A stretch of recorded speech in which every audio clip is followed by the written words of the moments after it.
This is the Whole Hog Baseball Podcast, presented by Massage Envy, the first podcast devoted entirely to Arkansas baseball. Featuring insight from Arkansas baseball color analyst Bubba Carpenter. Here's Matt Jones. The Razorbacks are 2-1. They beat Illinois State on Saturday and Sunday to take the series. Up now for Arkansas is the Round Rock Classic, where they will take on Indiana, Stanford, and Louisiana Lafayette this weekend down in Texas.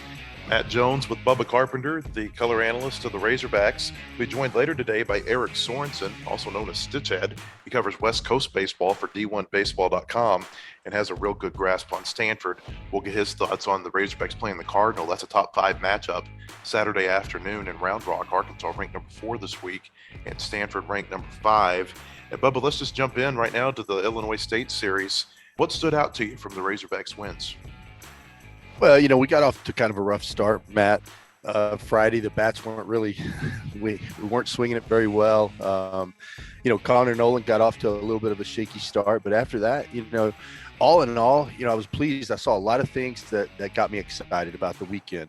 You look at, we ended up winning the series, that's the key. You want to win the series. Illinois State's a better team than I thought they were going to be, but, you look at, I say it all the time, Matt, when you look at a baseball game, you can look at all the positives or you can look at all the negatives. And I know people get tired of hearing me say that, but it's so true. And I look at this series and I take away all the positives. You look at Connor Nolan on Friday. First inning wasn't a good inning for him, but he's a sinker ball guy. And when a sinker ball guy gets too hyped up, that ball tends to flatten out. And I think that's what happened that first inning. The ball flattened out a little bit, got some pitches up in the zone. But I tell you, after that first inning, he settled in through 4 really good innings, got a lot of ground balls, got a lot of first pitch outs, showed what he's really capable of doing. And I think that was great to see. Now, there's things that I don't think we hit the ball as well as we're going to.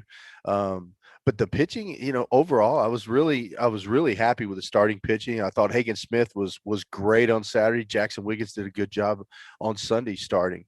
If you want to know little things that stand out for me, you look at like Saturday's game. You look at Evan Taylor coming in out of the bullpen to face a lefty. 2 runners on base, 1 out. He comes in. They've dropped him down to the side. He made some really good pitches to strike out their 4-hole hitter. He threw him a first, got ahead with his slider, came back with a nasty 2-seam fastball inside, and then came back and followed that up with a front door slider that started right at his front hip, broke over the inside part of the plate. Just a great pitch combination to strike out a really tough lefty in a tough situation. Those are the kind of things that you really want to see. And we saw a lot of good things. Gabe Starks came in and struck out their best player, Cermak. Made a really good pitch on the fastball in the inside corner to their best player, struck him out. Now, after that, he, in the midst of all that, he threw a couple of wild pitches, which he needed to clean up. But there are so many good things that I took from the series that we can build on going into Round Rock this weekend. I thought with different weather, Arkansas might have scored double-digit runs in at least 2 of the 3 games. They were really barreling up a lot of balls, Bubba, but when you have a 35-mile-an-hour south wind blowing in at Baum Walker Stadium, there's not a lot that's going to go out of the park. I wonder what you think about the approach, and what do you think Nate Thompson was telling his guys?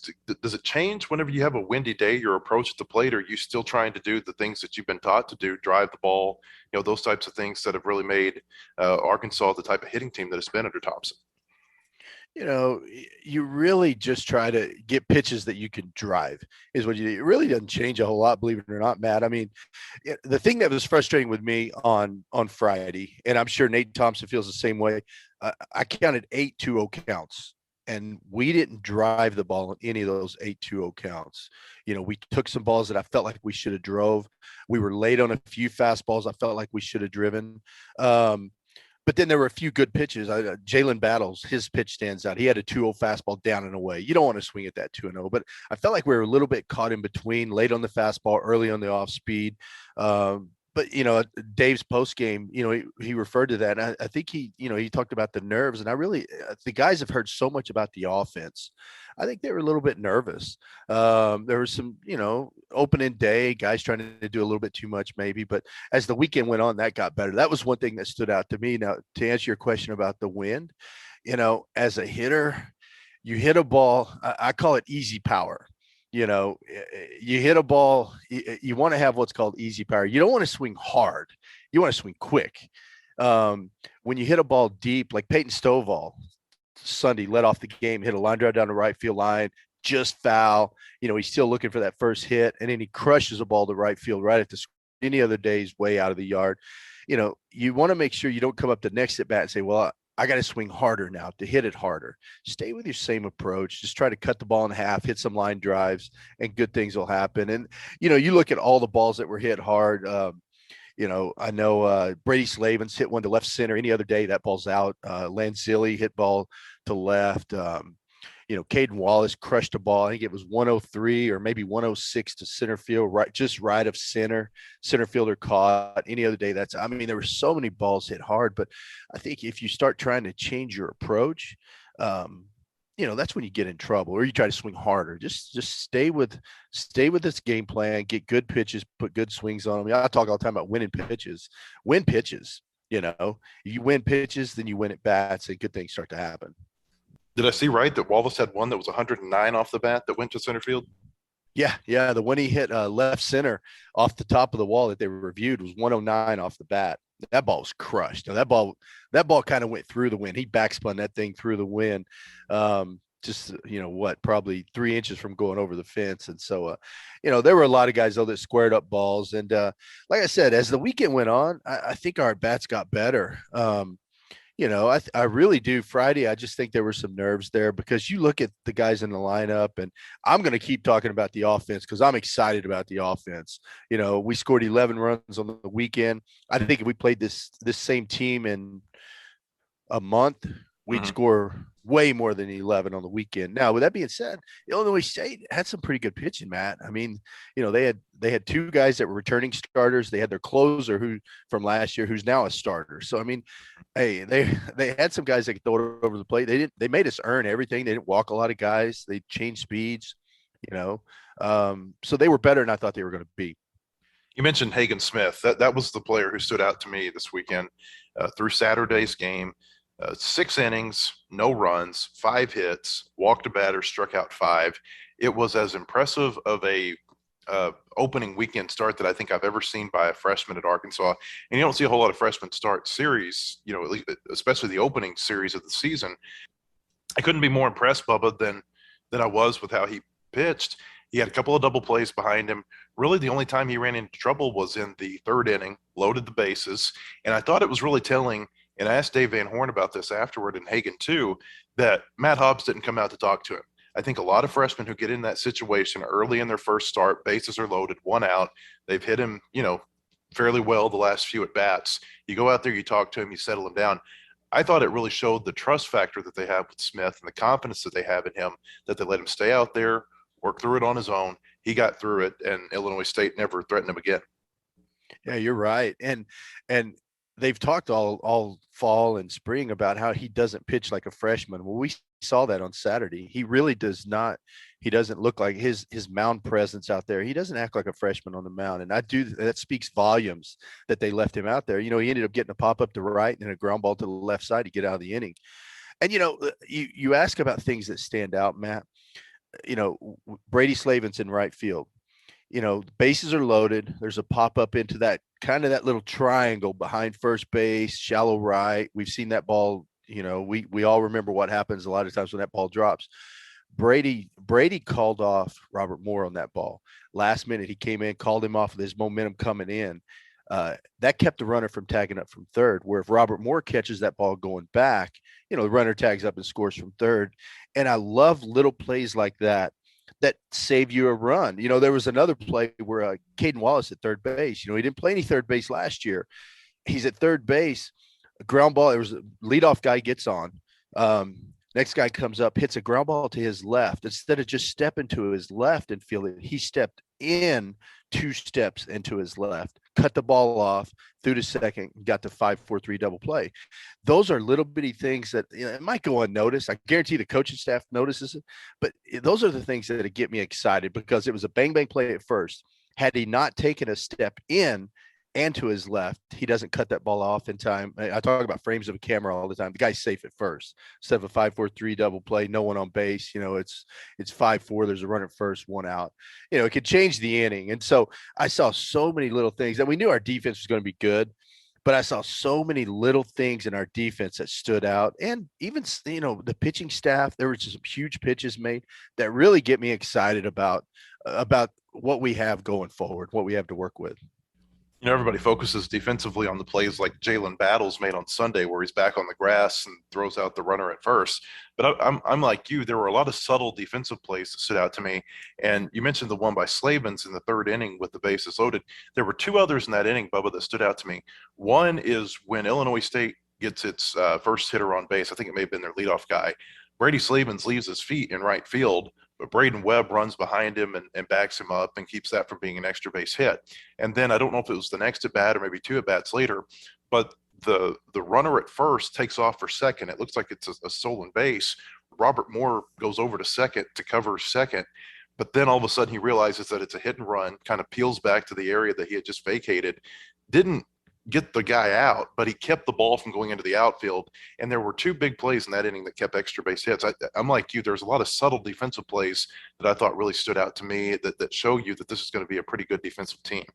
Absolutely. The Braden Webb play, you're right. A lot of people probably don't notice that, but once again, I know the coaching staff does, and the players appreciate that. The pitcher on the mound definitely appreciates that's a hustle play. He anticipated, hey, that's a sinking line drive and might get by my right fielder. I got to be there. On the Robert Moore play, I talked about that on the air. If that goes by him, that ball goes out into right center and it's first and third. So it completely changes that inning. And so it was a huge play by Robert. He almost got the out at first, but just the fact that he had the awareness and the athletic ability to stop, go back and at least knock that ball down was huge. And so you're right. I mean, there were so many things to take away from the weekend that get me really excited. We'll talk more about starting pitching here in a minute, but I thought, other than Hagen Smith, the story of the weekend on the mound was Cole Ramage and how well he threw, and especially in game two. And you never know what you're going to get from a guy, say like the day after or 2 days after his outings. Think about last year. Caden Monk was so good the first time that they would bring him out, but then they would try to recycle him 2 days later, and he never seemed like he was quite as effective. I thought Ramage was better the second time out on Sunday than he was when he came in on Friday and threw 1 2/3 innings. He ends the weekend though, Bubba, 5 2/3 innings, 4 hits, 2 runs, strikes out 6, and on Sunday gets the 4-inning save. Just really impressive stuff by Cole Ramage. We talked about what we had seen from him in the scrimmages and whether or not that would carry over into the games. At least through one weekend, it appears like it does, and that's a big piece for this bullpen to potentially build around. Absolutely. You talked about your highlights of the weekend. You mentioned Hagen Smith. My pitching highlight of the weekend was Cole Ramage. I mean, it really was. And I know Dave's referred to him. Matt Hobbs has referred to how hard he's worked and how much he's improved from last year. Well, we saw it this weekend. And I've talked about Cole Ramage since 2018. I've liked Cole Ramage. I felt for him. He had a rough year last year, but I know he worked hard. He's gained a little bit of velo. His breaking ball is a little bit sharper. We know he still has that good changeup, but he came up huge for us. Those 4 scoreless innings, that was huge on Sunday. It kept the team, just pretty much shut down the Illinois State offense. He made one bad pitch. He hung a curveball to Cermak that he hit over the fence. But hey, every once in a while you're going to leave one up, and a good hitter is going to take advantage of that. But that was really the only bad pitch he made. And you can judge a pitcher by the swings or the takes that the other team is getting. And they took some ugly swings against him. They weren't seeing that breaking ball at all. Then they would sit breaking ball. He'd sneak a fastball by him. I mean, he just made them look really, really confused at the plate. And that just goes to show how nasty his stuff was on Sunday.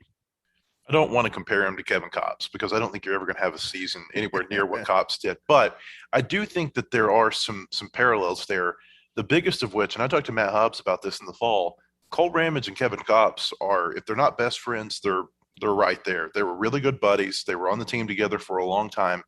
Don't you think that what Kopps did last year had to have an effect on Ramage in terms of watching how he prepared and then watching how it paid off on the field?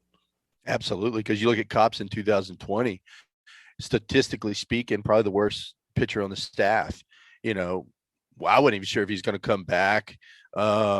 Comes back in 2021. The rest is history. And that's kind of Cole last year. Statistically, I would say he probably had the worst stats on the team last year, but that's the beauty of baseball. You go back to the drawing board, you work hard and you come back and look what he's doing right now. And I think just his veteran leadership down there, taking what he learned from Cops and just Hobbs and just being around Razorback baseball, that veteran leadership in that bullpen is going to be huge. And he could do multiple roles.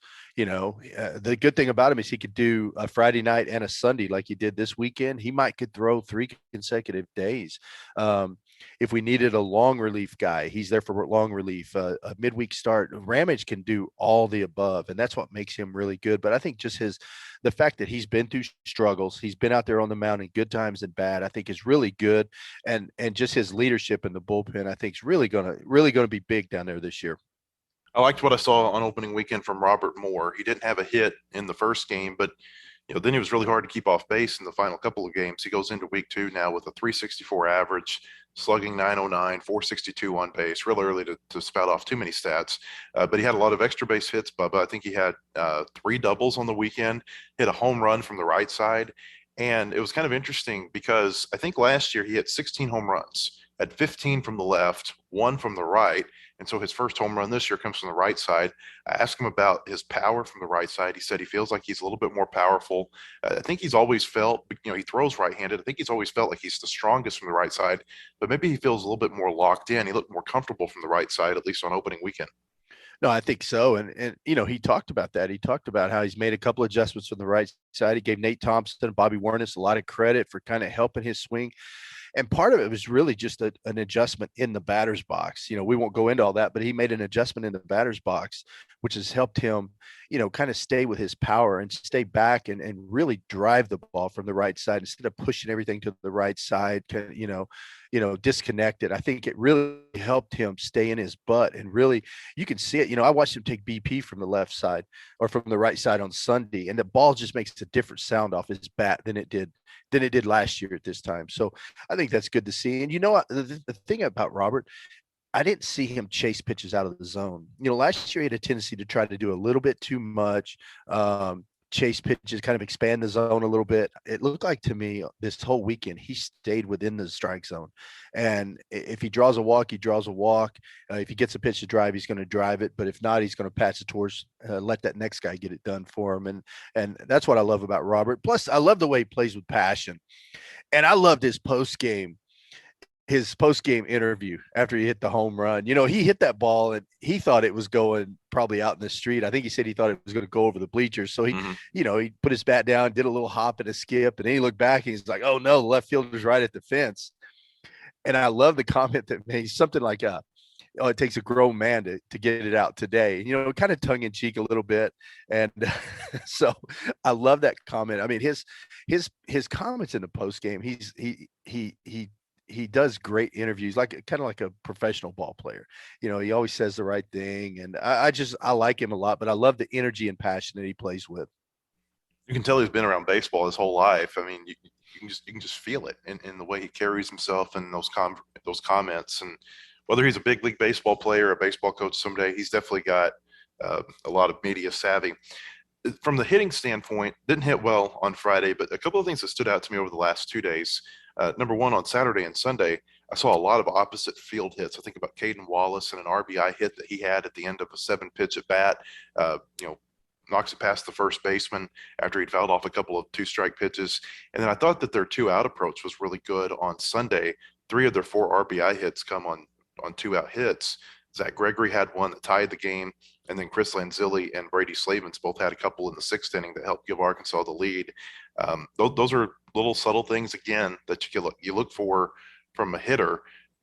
No, I agree. And, one thing that I heard Nate Thompson say a couple years ago, he called it protecting the back of the plate. And, I'm a hitter. I'm not a hitter anymore, but once you're a hitter, you're always a hitter. I mean, it's always inside you, so I always refer to myself as a hitter. And they're like, people say, no, you're not, you're old. You're not. Well, once you're a hitter, you're always a hitter. Carson Shaddy doesn't play anymore. He's a hitter.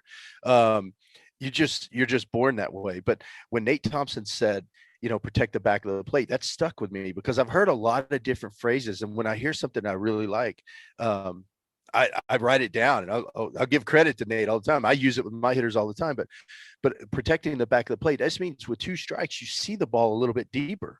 Early in the count, you're going to get that barrel out front, let that thing eat and do some damage. But with 2 strikes, you got to protect the back of the plate. And that's what I saw our Razorback hitters doing. Caden Wallace had a 2 slider. They had shifted over. He poked it down the right field line. You referred to Lanzilli with a 2-strike, 2-out hit.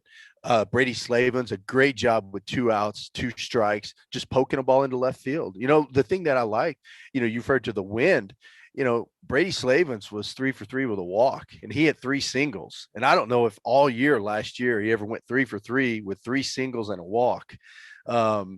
He's more of a power guy, but he took what they gave him, and that's what good hitters do. And I think a lot of the stuff that Nate Thompson has worked with him on is really, you've seen it paying off because we're not expanding the zone. Yeah, we were a little tentative on Friday night. Like I said, I blame that on the nerves. Typically, if you look at the numbers, I bet on 2-0 counts when we get deeper in the season, we're going to do a lot of damage on 2-0 counts.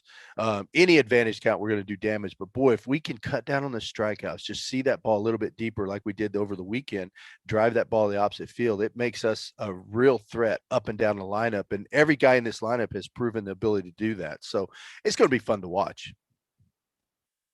The Whole Hog Baseball Podcast is sponsored by Massage Envy, voted the best day spa and best massage in all of Northwest Arkansas.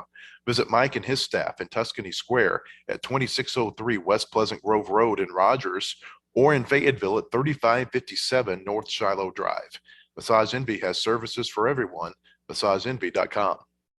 Massage Envy, with clinics in Rogers and Fayetteville, has been awarded Northwest Arkansas's Best Day Spa and Best Massage. One of the reasons is our care for athletes, both serious and recreational. We now offer rapid tension relief sessions using a high-caliber vibrating tool and total body stretch sessions like the ones used by the PGA. Both of these new services can be combined with the always popular deep muscle treatment. So whether you compete or just want to relax, there is no place better than Massage Envy. WholeHogSports.com has the largest, most experienced staff of reporters covering sports in Arkansas. Football, basketball, baseball, recruiting, and more. You'll find it at WholeHogSports.com. The website includes up-to-minute news, daily commentaries, and award-winning photography from the staffs of Hogs Illustrated and the Democrat Gazette. For subscriptions, call 1-800-757-6277. That's 1-800-757-6277. Or visit us online today. WholeHogSports.com.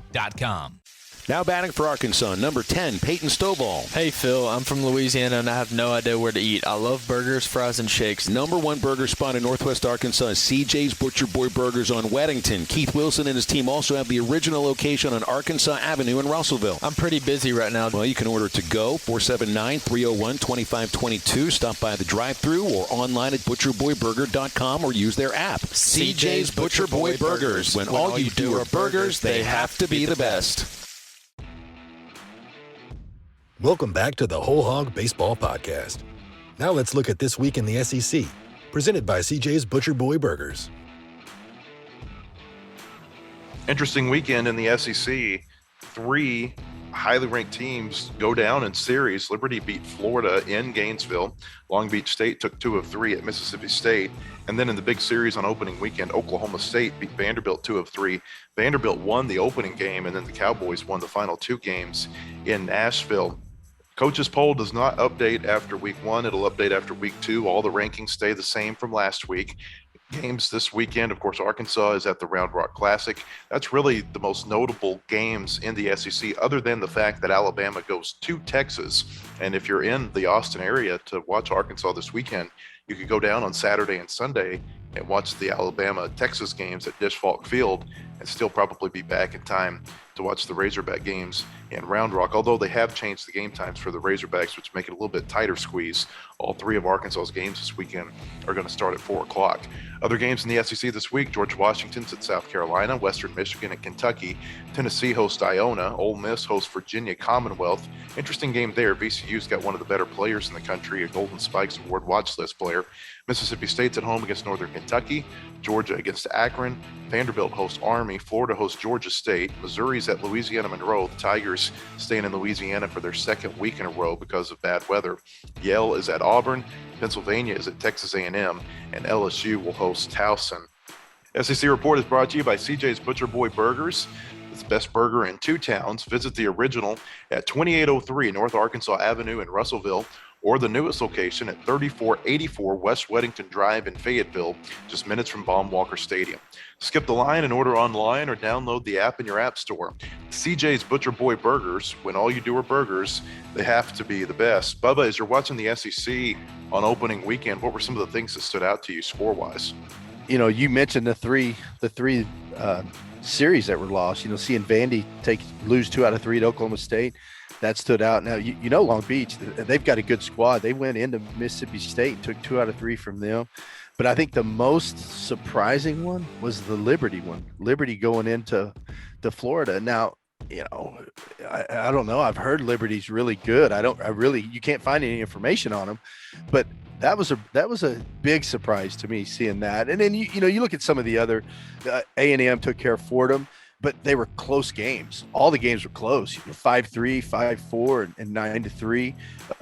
LSU, you know, they scored a ton of runs against Maine, 13-1, 17-8, 21-6. But was that good hitting, or was that just bad pitching? You know, it's hard to tell this time of year. And Ole Miss sweeps Charleston. You know, you expect that. You know, I think if you look at all the scores, it's kind of, other than those first 3 that we mentioned, I mean, it's kind of what you expect to happen. You know, Ole Miss scored a lot of runs, but once again, that's against Charleston. You don't know, what kind of pitching they were seeing. I guarantee we were seeing a lot better pitching against Illinois State than what Ole Miss was seeing. But we do know they've got a good lineup. Tennessee swept Georgia Southern, so you expect that. But, you know, the SEC is so good, especially the SEC West, Matt. I mean, it's the offense in the teams in the West are just ridiculous, and there's going to be a lot of runs scored. And so, you know, I think you're going to see that. But I was surprised to see those 3 upsets. What did you think of Tennessee's fur coat? Not a big fan of it. I knew you wouldn't be. You actually sent me that, and I kind of threw up in my mouth a little bit, Matt. I thought I'm surprised that Tony Vitelli would allow that. You know, I really am. That disappoints me. That's the kind of stuff you expect out of Ole Miss, but I'm surprised that Tony would allow that.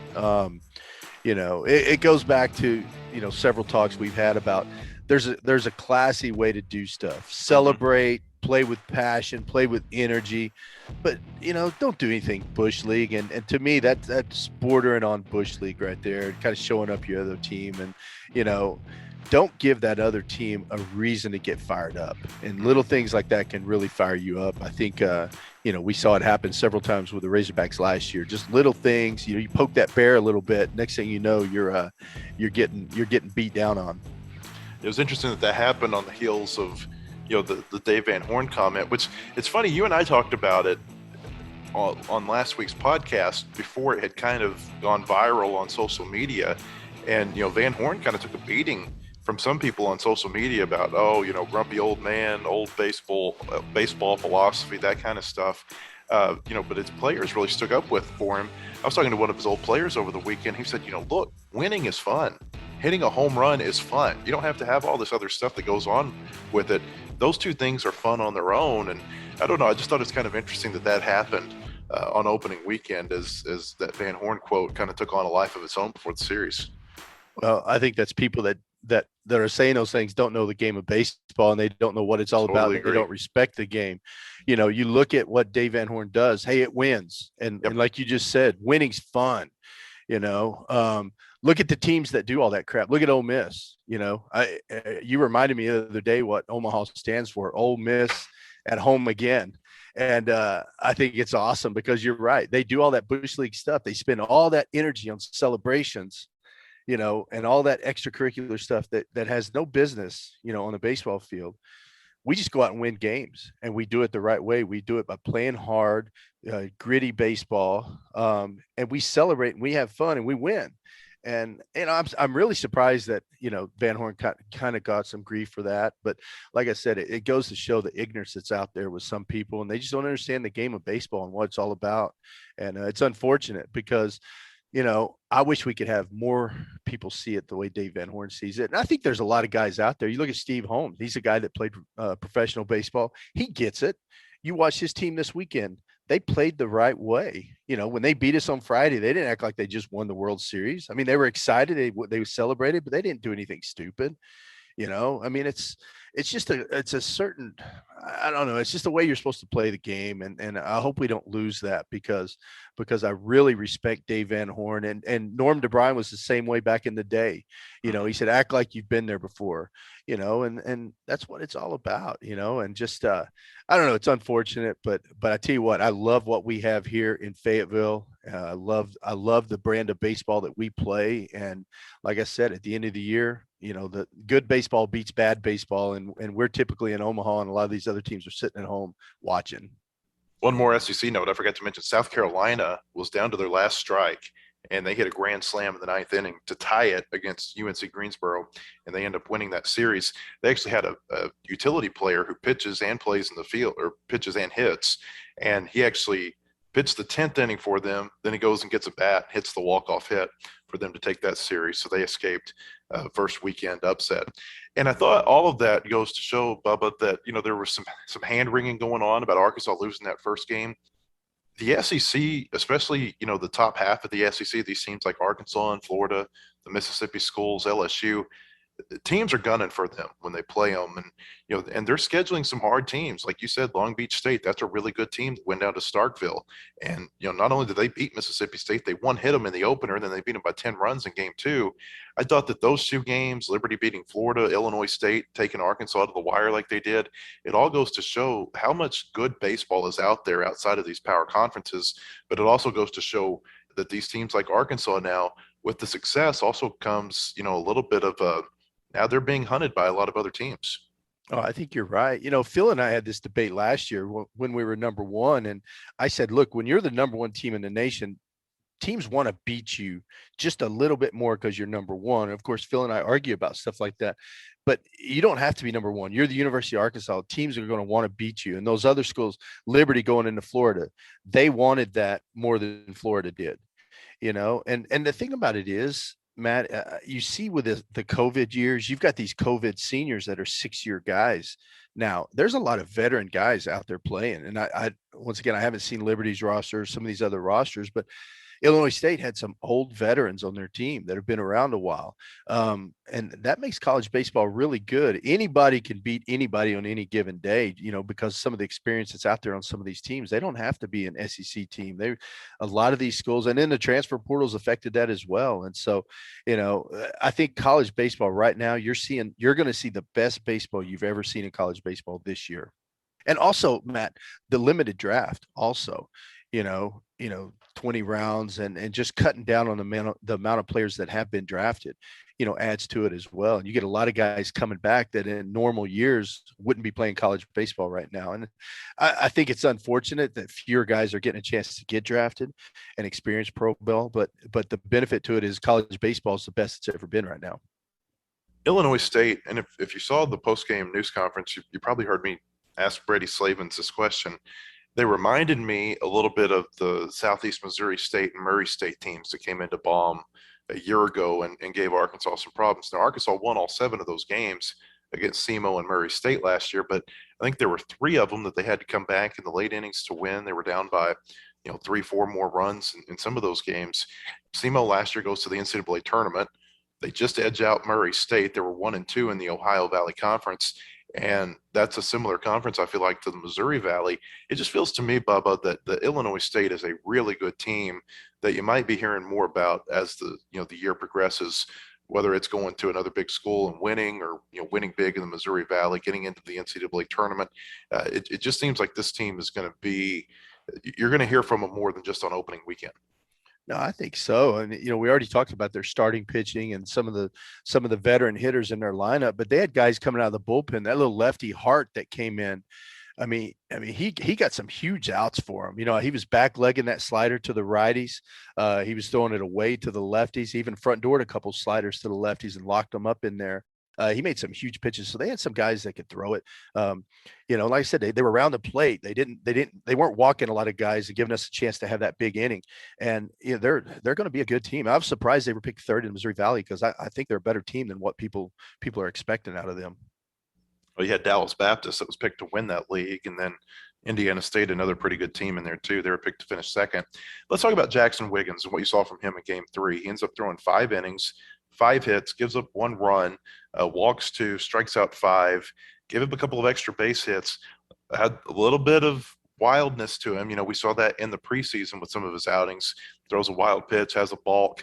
And you talk about looking at the good versus the bad. You can focus on some of the bad, but I think, one of the good things that he did was, while he put runners on base, more often than not, he was able to work around them and get himself back into the dugout without having any runs against him.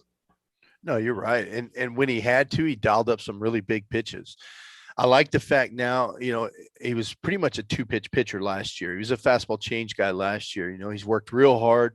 Him and Matt Hobbs and the staff have worked really hard on adding a slider and a curveball. He was able to use both of those on Sunday, and I think that helped a lot. The fact that he was able to go 5 innings, that was his longest start. Was Sunday, going 5 innings, and he got a couple of jams, but when he had to, he made that big pitch. He threw some really good fastballs in on the righties. He was able to paint that breaking ball away. You could just see him as the game went on. He seemed to get more comfortable with that slider and that curveball mix. And so, and for all the talk of starting pitching, Matt, you look at what we got out of our starters. We got 5 innings Friday, 6 innings Saturday, 5 innings on Sunday, and I don't think that happened all year last year. And so I was really impressed. And I think Jackson did a good job out there. One thing that stood out to me, his 77th pitch was 97 miles an hour, threw it by a guy. So, that's there's a lot to build on there. There was no radar gun at the stadium, by the way, this weekend. I was told that was a technical difficulty, and there will be a radar gun when they get back to Baum-Walker Stadium against Omaha on March the 2nd. That radar gun is also what affects or it's also the radar gun that gives the speeds to the television broadcast, and that's why you didn't see it on the TV broadcast either. We talked about Connor Noland earlier. 2 runs in the first inning. He settles in, gives them a pretty good outing. I think on most days, that's a good enough outing for them to get a win. They just couldn't get their bats going. The top of the lineup in Game 1 was, and when I say top of the lineup, the top 5 hitters were combined 0 for 17 with 6 strikeouts against Illinois State on Friday. Their production, the little bit that they did get, they only had 4 hits, came from the bottom 4 hitters in the order. You feel like Connor Noland is going to be a serviceable starter for them based on what you saw in Game 1, Bubba? I think so. I like the fact that after that first inning, he settled down. And, like I talked about earlier, Matt, when you're a guy that relies, his 2-seam fastball is his best pitch. He's more effective if he's throwing 90, 91, letting that ball sink, than trying to throw 93 and that ball straightens out. And I think he was just really hyped up. But, boy, he settled down and made some really good pitches. I love the cut fastball that he's throwing now. Just the fact that he can throw 2-seamer in, cutter away, makes him really effective. And plus, just his veteran presence out there on the mound is huge. I think on a Friday night, he doesn't get rattled. And, for people that don't know, the balk, that was one of those things. So there's a new rule that if you can step off the mound, if the pitch clock gets down, it goes down. It's called an automatic ball. If you step off the mound and don't fake to a base, you can step off and reset the clock. What Connor did on the balk with the bases loaded, which you'll probably never see him do again the rest of his career, he stepped off to stop the clock, but he stepped off and picked the first. The first baseman wasn't there. Peyton Stovall wasn't on the base, so you can't do that. So they called a balk on it.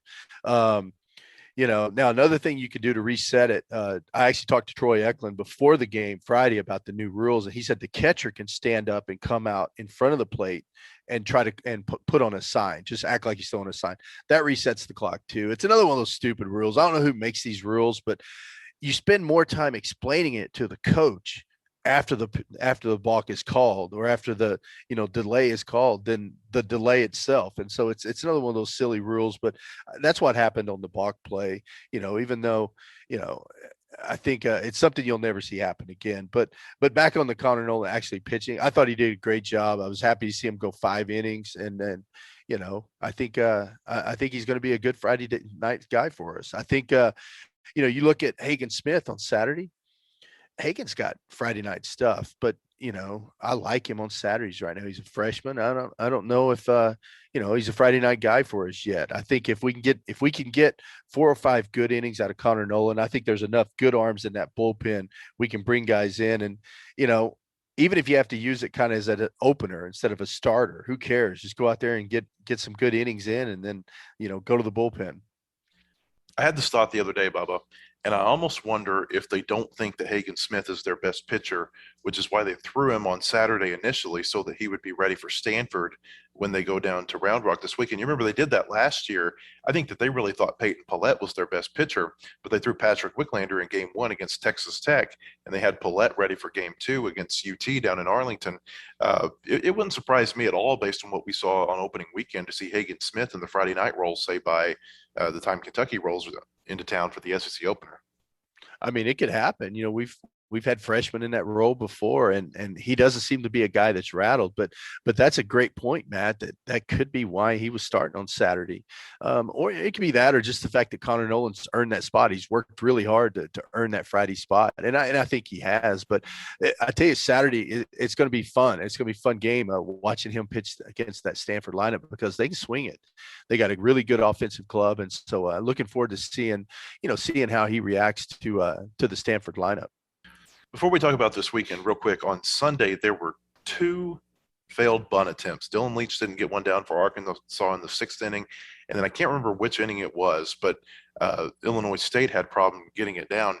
And I don't know if you noticed this, Bubba, but on the Illinois State bunt attempt, it almost looked like the batter showed his hand real quick. He kind of grabbed the barrel of the bat, dropped it down real quick, but I thought that showed Arkansas's, if Arkansas's bench was watching, and I'm sure they're watching things like that, or fielders out in the field, they probably saw that. And then on the bunt attempt, it's straight up into the air. Dylan Leach catches it.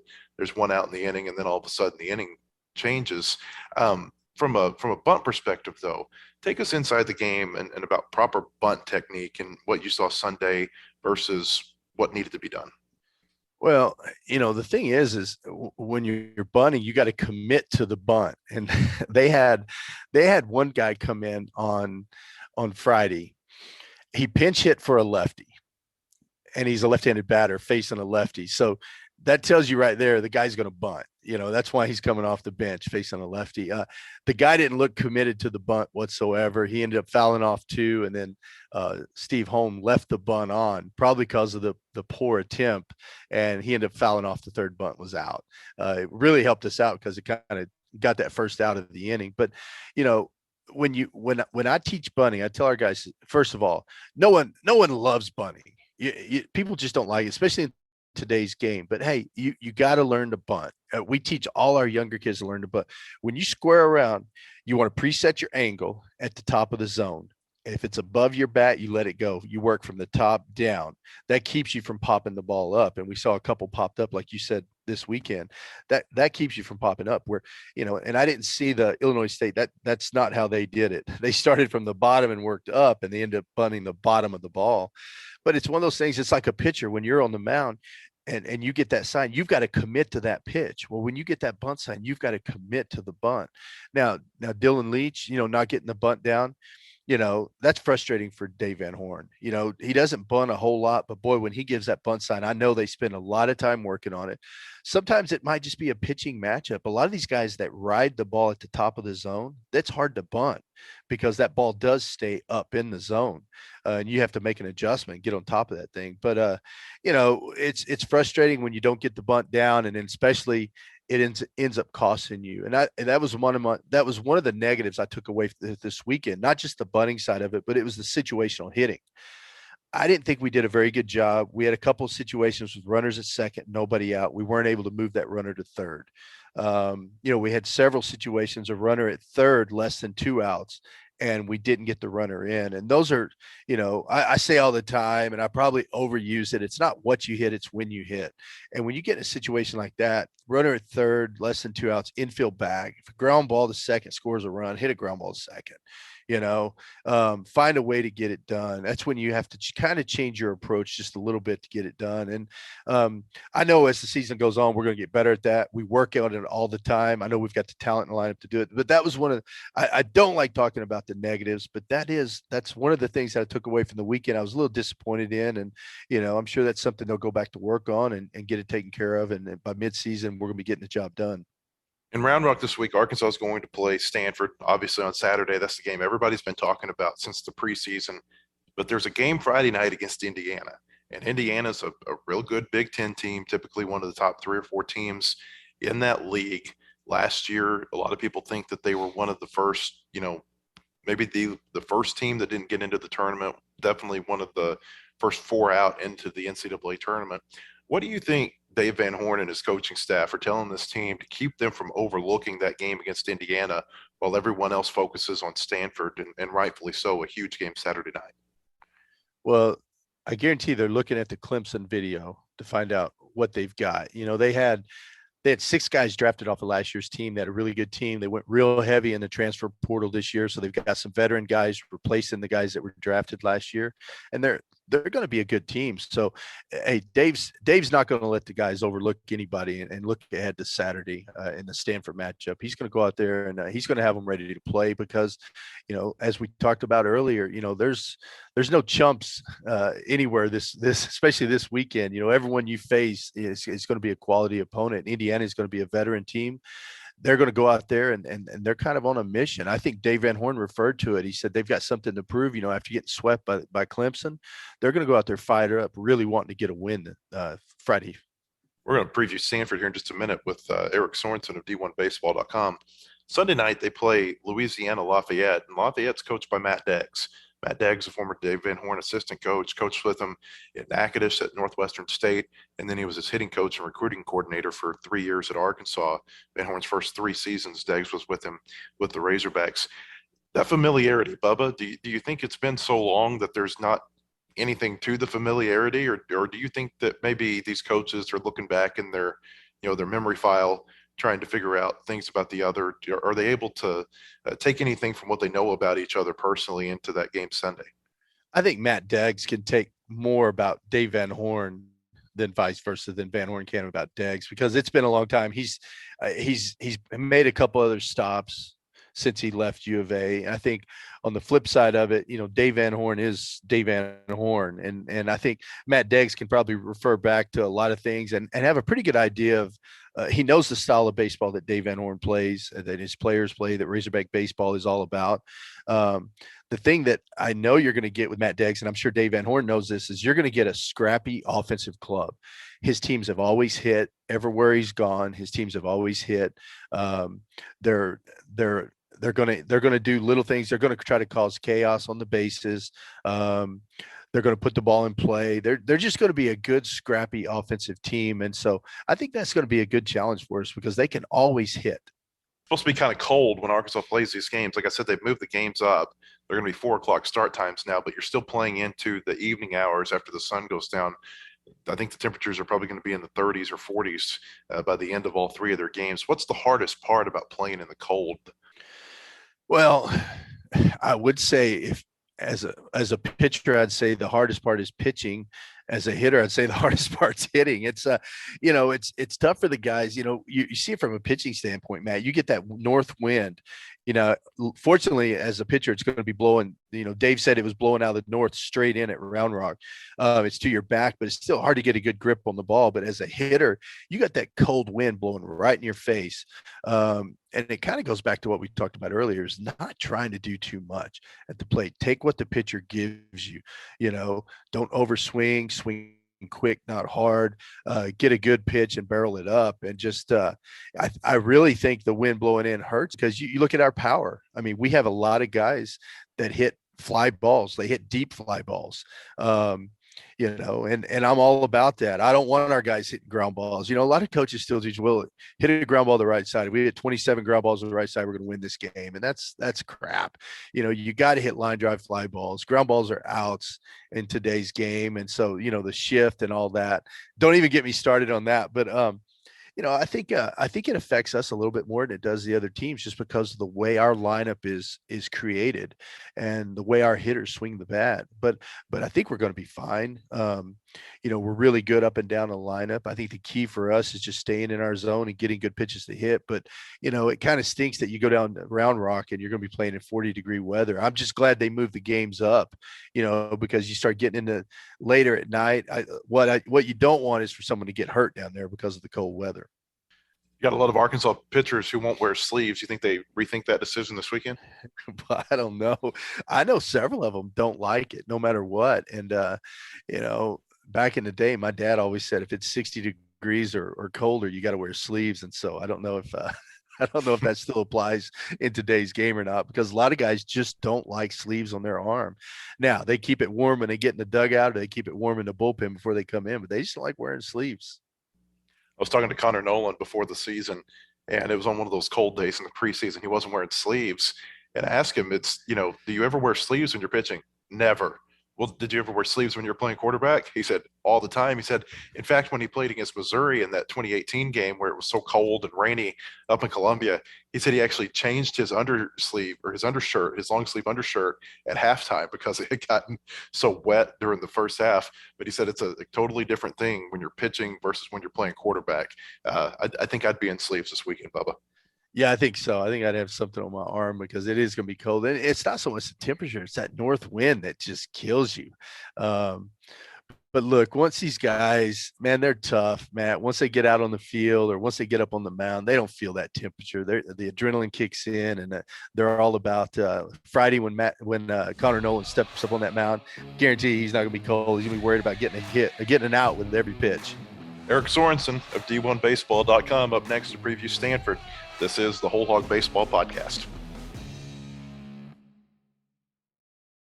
Massage Envy has been voted the best day spa and best massage in all of Northwest Arkansas. Great therapists and estheticians go along with a new service that I am truly excited about. Rapid Tension Relief uses a special tool that will melt the tension and soreness away. Trust me, you will not be disappointed in the results. I highly recommend this feature along with a total body stretch assisted stretch program. Whether you are competing at a high level or just want to relax, these services are for everyone. Massage, rapid tension relief, total body stretch, deep muscle treatment massage, you choose. Or you can try any combination of those. So the next time you're feeling tight, make sure to call my friends at Massage Envy. Want more coverage of your home team? Download the Whole Hog Sports Video on Demand app. Check out the Fan Zone and get up-to-the-minute videos, podcasts, and features on football, basketball, baseball, recruiting, and more. Search for Whole Hog Sports on Apple TV, Roku, and Amazon Fire at home. And take it with you on the go by downloading it for your mobile device in your app store. The Whole Hog Sports Video on Demand app. Get it today. Grease Pig, this is Mike. Coming in hot, so I can just stay in my vehicle during my oil change? That's right. The Grease Pig wants to help keep you safe, so now you can stay in your vehicle during your oil change. These guys are working like a pit crew. That's part of our 17-point inspection, where we check your belts and hoses, we check and fill all your fluids, and offer full repair on all vehicles. And of course, we use Castrol products. Why do I smell coffee? You know our waiting room is still open. And give up front row seats to my own oil change? No, thank you. You're doing awesome. Mike, I think I'm making them uncomfortable. Get into the Grease Pig, your local automotive specialist for over 20 years. Now let's take a look at the week ahead, presented by Grease Pig. Arkansas's at the Round Rock Classic this weekend. The Razorbacks will play Indiana, Stanford, and Louisiana Lafayette at Dell Diamond outside of Austin. All three games are going to start at 4 o'clock. Those start times are different than they were originally scheduled due to the cold weather. They've been pushed up 2 to 3 hours depending on the day. The week ahead is brought to you by the Grease Pig. For 20 years, they have specialized in serving U of A students, faculty, and staff with 2 locations in Fayetteville on College Avenue and MLK Boulevard. The Grease Pig has experience for all your repair needs and, of course, complete service oil changes staffed with ASE certified master technicians. They also provide tire and alignment services at their location on College Avenue. The Grease Pig, it's all about taking care of you, and they're a proud supporter of the Whole Hog Baseball Podcast. Bring in Eric Sorenson now of D1Baseball.com. He does a great job covering the West Coast. Arkansas, of course, is going to play Stanford this weekend, a top 5 matchup between the Razorbacks and Cardinal. That's on Saturday night. Eric, you wrote the fall preview at D1Baseball.com about Stanford. Based on what you saw from them in the fall, what kind of team is Arkansas going to see on Saturday night? First off, Matt, thanks for having me on. And I can tell your voice is crackling a little, and mine is too, because I'm a little under the weather too. So let's try and power through this together. Sounds good. Yeah. No, Stanford's going to be, I think a lot of us remember them from the College World Series last year and kind of a bounce back season after they had the shortened season in 2020. They were off to like a 4-11 start. They had a really young team. So that season getting canceled in a weird way kind of helped them a little, because they became a more veteran team last year. A lot of sophomores that they leaned on, and a lot of those are juniors now. I think Stanford's one of these teams that they're always known for pitching. They're Alex Williams is their Friday guy. Actually, Matt, it'll be interesting to see how Stanford handles who they're going to pitch against Arkansas, because that's the second game this weekend. And Quinn Matthews, their Saturday starter, number 2 starter, didn't have such a great outing last week for the Cardinal. So I wouldn't be surprised if maybe they put Alex Williams on the mound to go up against that Arkansas batting order. We'll see if that happens. But either way, Stanford's got a pretty deep pitching staff. They're always pitching strong under Dave Esker, and offensively, they didn't have the greatest weekend last weekend against Cal State Fullerton. Fullerton held them to, I think it was 7 hits in the first 2 games combined until they kind of broke out in the Sunday game. But they're kind of like Arkansas in the same way. I think in the same way they're like Arkansas, a lot of potential, dangerous lineup, mostly through maybe not as deep as Arkansas, maybe 1 through 6. Stanford's got a really tough batting order.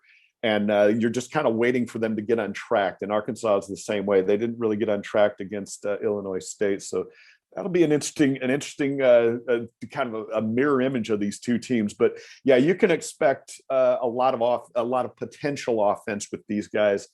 Brock Jones, as you might remember, he was a Team USA player this past summer, and he was the big stud for them in Omaha last year as well. Center fielder, really good.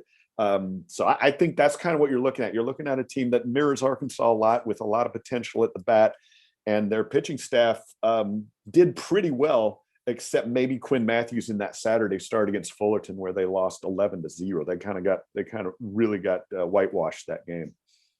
Right or wrong, a lot of West Coast teams they're thought to be small ball type teams, bunting and running and those types of things. Is Stanford, do they fit that mold, or are they different? Yeah, they're definitely different. Brock Jones was, as I mentioned him, last year had 18 home runs. They also have Drew Bowser, was a freshman last year, had 12 home runs. And Tim Tawa was another guy that you're going to see this weekend against Arkansas. Didn't have a great batting average last year, just about 290 or so. But I'm sorry, I meant Tommy Troy. It's these TT guys. Tommy Troy is the guy that he didn't have a great batting average last year, but ended up hitting 6 home runs in the postseason alone.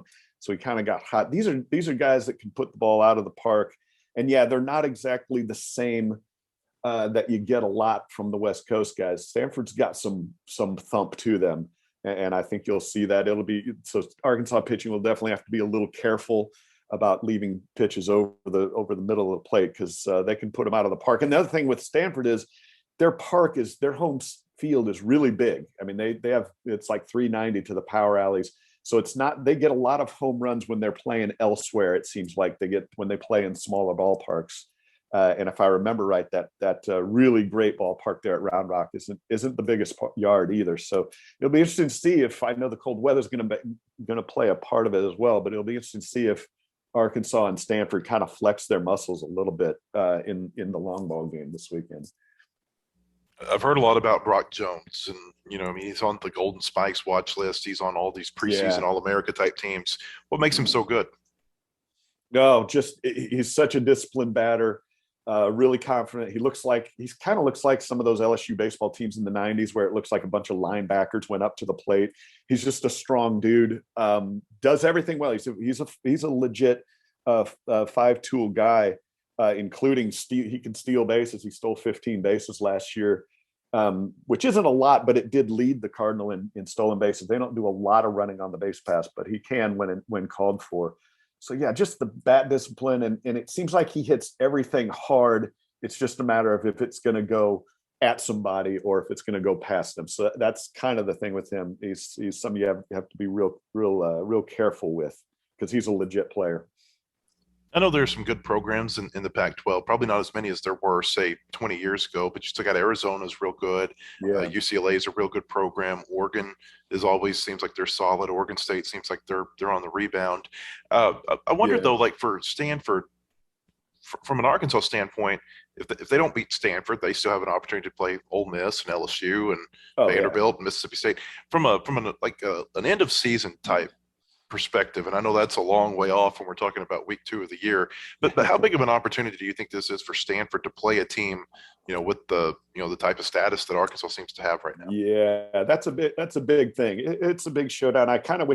You kind of wish this was, I think you'll back me up on this, Matt. You kind of wish it was just Arkansas, Stanford going at each other 3 times. Absolutely. That'd be a hell of a series, but yeah, it's a good opportunity. I think the Pac-12 has shown, it's obviously ridiculously early, but I think they've shown some good flashes so far this year.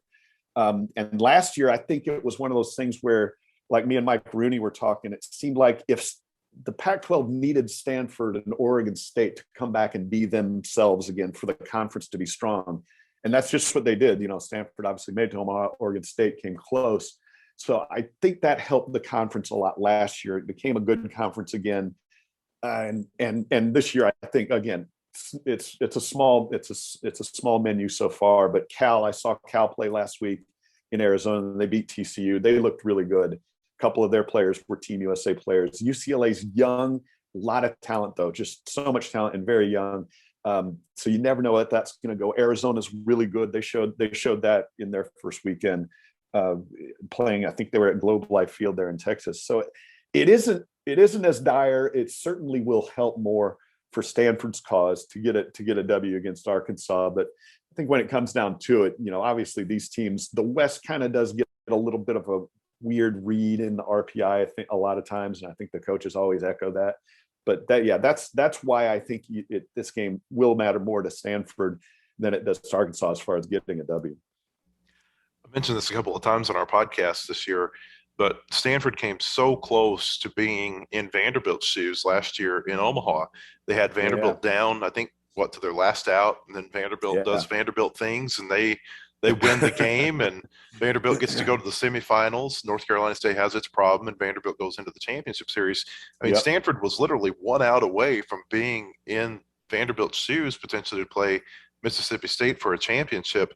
How much of that team is back this year? How similar do they look to the team that played in Omaha a year ago? Yeah, they lost a few key guys, not much though. I mean, a lot of the guys they have are a lot of experience. In fact, it's interesting you bring up the whole Vanderbilt thing, because Coach Dave Esker said at the Pac-12 Media Day that they heard rumblings about how NC State, before their game against Vanderbilt, they heard rumblings that NC State might not be able to play their games, and that the winner of that Stanford Vanderbilt game was, automatically given a red carpet to the championship series. So they came within. You could say, you're right. You could say it was 1 out of going to play Mississippi State in the NCAA for the championship. So, but a lot of these guys are back now. They did lose Brendan Beck, who was their All-American Friday guy. He was everything to them as far as the pitching went. He pitched the most and got the most wins on the team. But they bring in Alex Williams as their new Friday guy. I'm not sure if he's a real stud Friday guy, but he's definitely solid. And a lot of their entire rotation are guys that have been around. Quinn Matthews and Drew Dowd are guys that have been around the program for a couple of years. So a lot of experience. It's more of an experienced team probably than they had. It's definitely more than they had last year, and you know how good they were. So I think this year's team, Stanford, is legit. They just missed a few key pieces, one of them being that Friday guy. And but they did. I should say, to be fair, they did also lose their closer, Zach Gretsch, who had 13 saves last year. So finding a guy, it might be this guy, Joey Dixon, who you might see this weekend, finding a guy to be that shutdown closer is probably one of the bigger things they needed to do going into this season. We'll see how Joey Dixon does. But you're going to face, this is definitely a team. I mean, we know how great Arkansas was last year. They had that really bum weekend where they lost to NC State. Other than that, they were number one. I think you guys were number one like 13 weeks in a row or something like that. So Arkansas was an Omaha type team last year. Stanford was too, and I expect both will be in the fight for getting to Omaha again this year. It could have been Arkansas and Stanford in Omaha had the Razorbacks been able to get a hit or two against NC State in that final game. That's right. They play Lafayette. Arkansas plays Louisiana Lafayette in Round Rock this weekend too. Yeah. I know you were paying attention to them last week because they were playing UC Irvine. What were your takeaways from watching that team? Yeah, if you can take 2 out of 3 from UC Irvine, I think that's pretty impressive because UC Irvine, I'll go back a step back to the regionals again. Last year, I saw the regional at Stanford, and Irvine just took them to the limit, kind of like what Stanford did to Vanderbilt. They were within a few outs of beating Stanford and going to the super regional, and I think they would have beat Texas Tech as well because their offense was just humming along at that time. So you're looking at a UCI team, I think that was probably an Omaha type team and also has a lot of guys back. So when I saw that U of L, University of Louisiana, beat UCI 2 of 3, that was pretty impressive. The only thing that kind of jumped out at me is their starting pitchers in all 3 games that they played against the Anteaters just didn't. The starting pitching was a little weak, and they relied on their bullpen a lot. So I think that's one thing to keep in mind is when Arkansas does play, when your boys play against the Raging Cajuns, don't be surprised if they get out to early leads because their starting pitching did kind of struggle a little bit. But I think they're going to be a pretty good team just based on, winning 2 of 3 against, I think, is a pretty good UC Irvine team. I may be wrong about this, that they may all hate each other's guts, but the way I see West Coast baseball, it almost seems kind of like a group of teams that kind of feel like it's them against the world, just because they're so isolated from where it seems like so much of the attention in college baseball is. With that said, how big was Long Beach State beating Mississippi State for West Coast baseball last weekend? I think what you said, Matt, was really interesting. Isolated. They do kind of feel a little bit, they play their games at, what is it? I guess at 9:00 at night for you people in the Central Time Zone and stuff. But yeah, that win or that series win against Mississippi State was really big for Long Beach. I think Long Beach, not to get too far off the subject, but last year Long Beach had a good team. They got to they didn't start playing until March 19th because of some of the protocols that were in place out there for state schools in the area. But I thought they were a really good team, and their RPI didn't show it, so I knew they weren't going to get in the NCAA tournament. But I think they were chomping at the bit to play somebody like a Mississippi State, and really prove themselves, and they did. And I think that's going to help. The way they played and the way Fullerton played at Stanford is really going to help the Big West this year. But yeah, just in general, yeah, you're right. It is kind of a weird thing. California, Texas, Florida, and Georgia, those areas kind of produce not all, but a lot of the talent that plays college baseball. And so there is talent out there. There's always talent out west, and yeah, they always feel like they got a little bit of chip on the shoulder type of thing. So that's why Long Beach getting that series win was really big for that program and head coach Eric Valenzuela. From thousands of miles away, Eric, what are your impressions of Arkansas? Oh, here's the thing, Matt. I did see Arkansas play last year at Louisiana Tech early in the season, and they won 2 out of 3. Tech was pretty tough. Now, obviously, they ended up being a regional host. But the one thing that stuck out is just looking at Arkansas. They're just looking at them at a stat sheet. They only hit 267 as a team last year. But Lane Burroughs, the head coach of Louisiana Tech, said, look, these guys, they might not have it in their averages, but every one of those guys in that order is dangerous. And I think it's true. One game I saw Jalen Battles. I was actually near his father at the time in the stands. Jalen Battles hit the home run I think it was in the 10th inning to win one of the games against Tech. And he was number 8 hitter in the lineup. And he put one out. He's got some power all through that lineup. It just looks like Arkansas has dangerous hitters written all over it. And I think that's what stands out to me about the Razorbacks.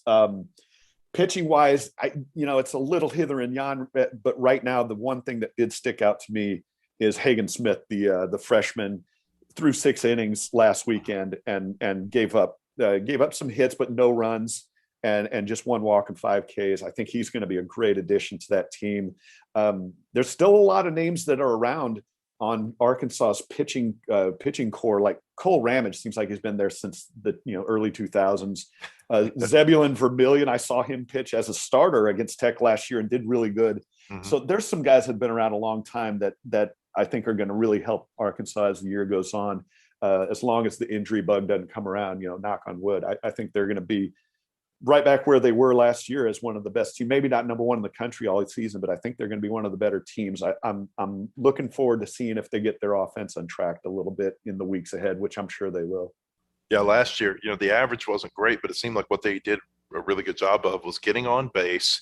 And I don't know how many rallies we saw where it was 2 outs, a guy gets hit by a pitch, takes a walk, then maybe there's a single 3-run home run, and all of a sudden it completely changes the complexion of a game. And I think that's what makes this team really dangerous.